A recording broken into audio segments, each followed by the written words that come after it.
અમદાવાદના વસ્ત્રાપુરમાં યુવક પર હુમલાના કેસમાં કાર્યવાહી. પોલીસે હુમલાખોરોને કરાવ્યું કાયદાનું ભાન. 5 આરોપીની ધરપકડ કરી પોલીસે સરઘસ કાઢ્યું છે.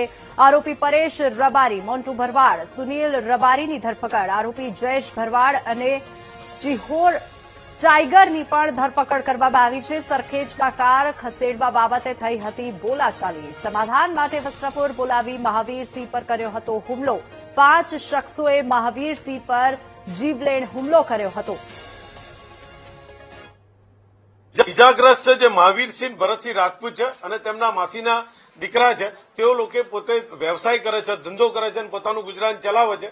પણ જે સિંધુ ભવન રોડ ઉપર જે બીના બનેલી તેની અદાવત રાખી અને આ કામના આરોપીઓ તેમના પર હુમલો કરેલો અને જેની તપાસ હાલ વસ્ત્રાપુર પોલીસ સ્ટેશન અમો ચલાવી રહેલા છે. હા, આ કામના જે 5 આરોપી જે પકડાયેલા છે તેમાં આરોપી તરીકે જે છે પરેશ,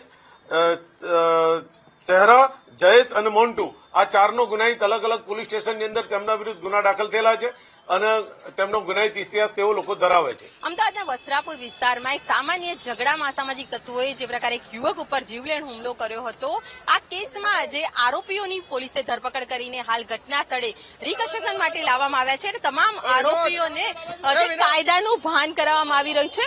સૌથી મહત્વની બાબત એ છે કે 5 આરોપીઓ વસ્ત્રાપુર પોલીસે પકડ્યા છે, જેમાં પરેશ દેસાઈ, સુનિલ રબારી, ચેહોર દેસાઈ, જયેશ રબારી અને મોન્ટુ ભરવાડનો સમાવેશ થાય છે. આ 5 આરોપીઓએ સિંધુ ભવન ખાતે એક યુવક સાથે જે ગાડી જે ઓવરટેક અને પાર્કિંગને લઈને જે ઝઘડો થયો હતો, જે મામલે તેમની અદાવત રાખીને બીજા દિવસે જીવલેણ હુમલો કરવા માટે વસ્ત્રાપુર ખાતે આવ્યા હતા અને તમામ લોકોએ તેની પર છરી અને ઘાતકી હથિયારોથી હુમલો કર્યો છે. હાલ તમામ જે આરોપીઓને ઘટના સ્થળે લાવવામાં આવી રહ્યા છે, ઘટનાનું રિકન્સ્ટ્રક્શન કરવામાં આવી રહ્યું છે અને સાથે તેઓએ જે પ્રકારનું કૃત્ય આચર્યું છે અને અસામાજિક તત્વો દ્વારા જે આતંક મચાવવામાં આવ્યો હતો, કારણ કે બેફામ જે લોકોના ટોળા મળીને યુવક ઉપર જીવલેણ હુમલો કર્યો હતો, જેની વિરુદ્ધ કાયદેસરની કાર્યવાહી કરી છે અને હાલ આ તમામ આરોપીઓને કાયદાનું ભાન કરવામાં આવ્યું છે અને તેઓની ધરપકડ બાદ રિમાન્ડની પણ કાર્યવાહી હાથ ધરાઈ છે.